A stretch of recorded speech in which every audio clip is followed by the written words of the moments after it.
Life ഉണ്ടല്ലോ, age 19 20 മേലെ ഹാപ്പിറ്റി ആണുള്ളൂ. Okay, 20ലേക്ക് കിടന്നുണ്ടല്ലോ പിന്നെ തീർന്നു. ഫാമിലി ഇഷ്യൂസ്, ലോട്ട് ഓഫ് പ്രോബ്ലങ്ങൾ വരും. ഒരേ നായിട്ട് നമ്മളിങ്ങനെ വേട്ടയടിക്കൊണ്ടിരിക്കും. ആ സമയത്ത് നമ്മൾ തന്നെയാണ് നമ്മുടെ ലൈഫിൻ്റെ ഹാപ്പി ആക്കേണ്ടത്. നമുക്കുണ്ട് വേണ്ട കാര്യങ്ങൾ എന്തൊക്കെയാണ് തേടുന്നത്, എന്തായി തീരണം, സ്വന്തം കാലിൽ നിൽക്കാൻ പഠിക്കണം. നോട്ട് ഫോർ പാരൻസ്, അവരെ ഡിപ്പെൻഡ് ആവുകയോ ചെയ്യല്ലേ. നമ്മളെക്കൊണ്ട് എന്തൊക്കെ ചെയ്യാൻ പറ്റുമോ അതൊക്കെ ചെയ്ത് പോവാം. നമുക്കൊരു ഡ്രീം കാണും, അതിനും ചേസ് ചെയ്ത് അല്ല ഒരുമിച്ച് തന്നെ നോക്കാം. അല്ലാണ്ട് ഒറ്റ കാര്യത്തിന് മാത്രം ഫോക്കസ് ചെയ്തിട്ട് മീൻസ് മേക്കിംഗ് മണി, അല്ലാണ്ട് സ്റ്റഡി പഠിക്കുന്ന മാത്രം ഒറ്റ കാര്യത്തിന് മാത്രമാണെങ്കിൽ നമ്മുടെ മൈൻഡ് ഒരു സത്യം മടുക്കും.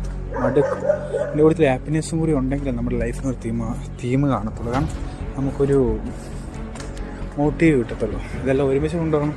Very difficulty. From the mistake.